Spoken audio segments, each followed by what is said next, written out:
पोटॅशियमचे महत्त्व यावरील स्पोकन ट्युटोरियलमध्ये आपलं स्वागत आहे. या ट्युटोरियलमध्ये आपण शिकणार आहोत पोटॅशियमचे आरोग्यासाठी फायदे, त्याच्या कमतरतेची कारणे. पोटॅशियम रोज सेवन करण्याची शिफारस केली जाते. अन्नस्रोत. पोटॅशियम हे आवश्यक प्रकार 2 पोषक तत्व आहे. पेशींच्या सामान्य कार्यासाठी हे आवश्यक आहे. हे महत्त्वाच्या इलेक्ट्रोलाइट्सपैकी एक आहे. पेशीमधील द्रवपदार्थाची पातळी सामान्य राखणे ही पोटॅशियमची मुख्य भूमिका आहे. तर सोडियम पेशींच्या बाहेरील द्रवपदार्थाची पातळी सामान्य राखते. पोटॅशियम हृदयाचे ठोके नियंत्रित करते आणि रक्तदाब सामान्य राहण्यासाठी मदत करते. हे स्नायू आणि मज्जातंतूंचे योग्य कार्य सुनिश्चित करते. ही प्रथिने संश्लेषणात आणि कार्बोहायड्रेट चयापचयात मदत करते. आता आपण साखर आणि सोडियमचे रक्तदाबावर होणारे परिणाम पाहणार आहोत. साखर आणि मीठ जास्त असलेले अन्न खाल्ल्याने आपल्यातील सोडियमची पातळी वाढते. साखर किडनीद्वारे शरीरात सोडियम शोषण वाढवते. परिणामी शरीरात सोडियम राखून ठेवली जाते. यामुळे रक्तदाब वाढतो आणि शरीरात पाणी टिकून राहते. परिणामी हात आणि पाय सुजलेले दिसतात. साखरेचे सेवन टाळावे आणि पोटॅशियमचे सेवन वाढवावे अशी शिफारस केली जाते. पोटॅशियम रक्तवाहिन्या शिथिल करते आणि अतिरिक्त सोडियम काढून टाकते. त्यामुळे रक्तदाब कमी होतो. लक्षात ठेवा, प्रत्येक दिवशी आपल्या शरीराला सोडियमपेक्षा पोटॅशियमची गरज जास्त असते. मी या ट्युटोरियलमध्ये शिफारस केलेल्या आहाराची चर्चा नंतर करेन. पोटॅशियमची कमतरता वाढवणारे विविध घटक आहेत. पोटॅशियम कमी असलेला आहार हा त्यापैकी एक आहे. काही औषधे शरीरातून भरपूर पोटॅशियम काढून टाकण्यास कारणीभूत ठरू शकतात. या घटकामुळे पोटॅशियमची कमतरता येते. वारंवार उलट्या आणि जुलाबमुळे देखील कमतरता येऊ शकते. अशा वेळी पोटॅशियमसोबत शरीरातील क्लोराईड आणि सोडियमही कमी होते. मॅग्नेशियमच्या कमतरतेमुळे देखील पोटॅशियमची कमतरता येते. पोटॅशियम पुन्हा शोषण्यासाठी मूत्रपिंडांना मॅग्नेशियमची आवश्यकता असते. हे पेशींमध्ये पोटॅशियमची पातळी सामान्य राखण्यास मदत करते. पिका असणाऱ्या लोकांना पोटॅशियमच्या कमतरतेचा धोका असतो. पिका हे चिकणमाती किंवा माती यांसारख्या अखाद्य पदार्थांचे सेवन आहे. चिकणमाती पोटॅशियमशी चिकटते आणि शरीरातून पोटॅशियमचे उत्सर्जन वाढवते.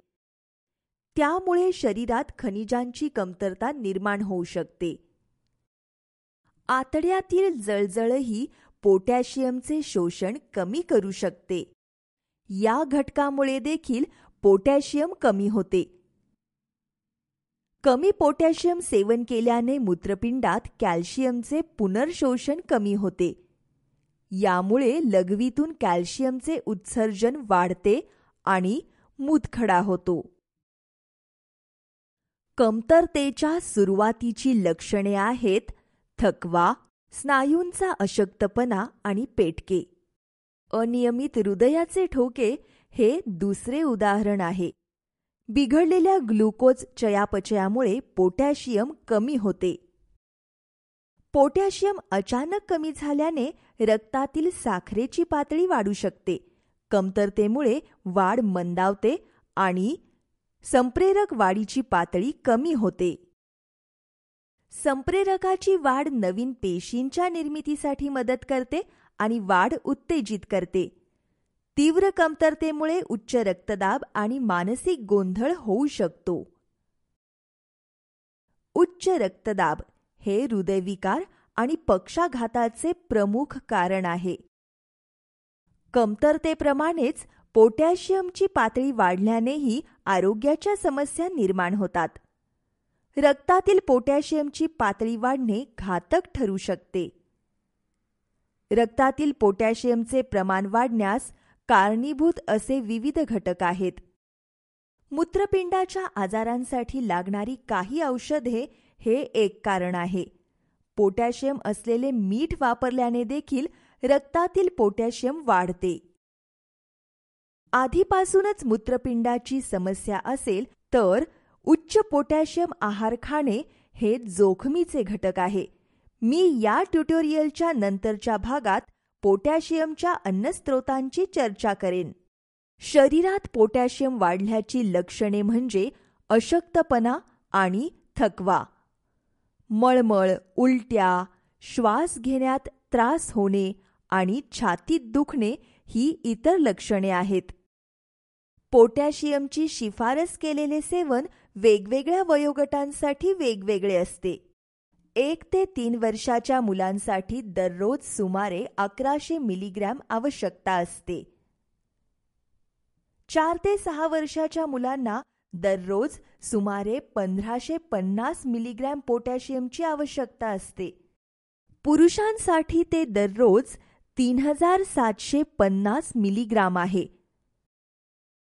महिलांसाठी ते दररोज सुमारे 3225 मिलीग्रॅम आहे. मी आता तुम्हाला पोटॅशियम असलेल्या विशाल अन्नस्रोतांबद्दल सांगेन. हे नैसर्गिकरित्या सर्व वनस्पती आधारित पदार्थांमध्ये असते.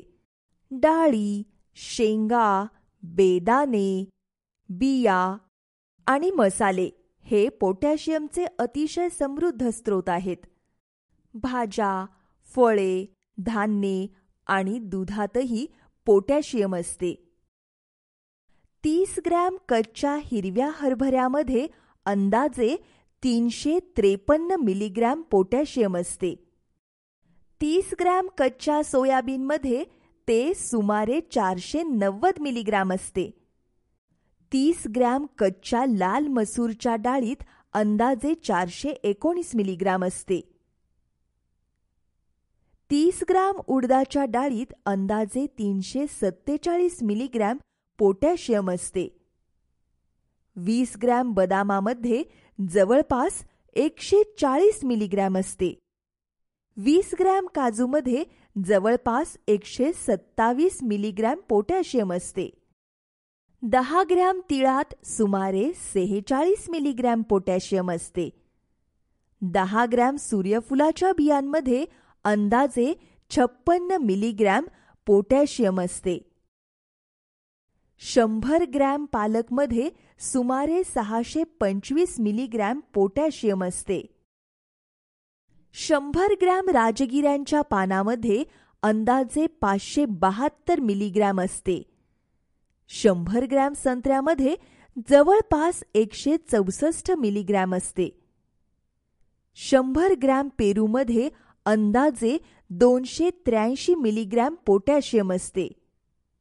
250 मिलीग्रॅम दुधात अंदाजे 260 मिलीग्रॅम पोटॅशियम असते. त्याचप्रमाणे काही मसाले आणि मसाल्यांच्या मध्ये पोटॅशियम जास्त प्रमाणात असते. 5 ग्रॅम हळदी पूडमध्ये सुमारे 118 मिलीग्रॅम असते. 5 ग्रॅम मेथीच्या दाण्यामध्ये 46 मिलीग्रॅम असते. 5 ग्रॅम लाल मिरची पूडमध्ये सुमारे 112 मिलीग्रॅम असते. 5 ग्रॅम काळी मिरीमध्ये अंदाजे 74 मिलीग्रॅम पोटॅशियम असते. 5 ग्रॅम धन्यांमध्ये सुमारे 74 मिलीग्रॅम असते. सुदृढ आरोग्यासाठी आणि कल्याणासाठी पोटॅशियमने समृद्ध अन्नाचे नियमित सेवन करा. यासह आपण या ट्युटोरियलच्या समाप्तीकडे आलो आहोत. सहभागासाठी धन्यवाद.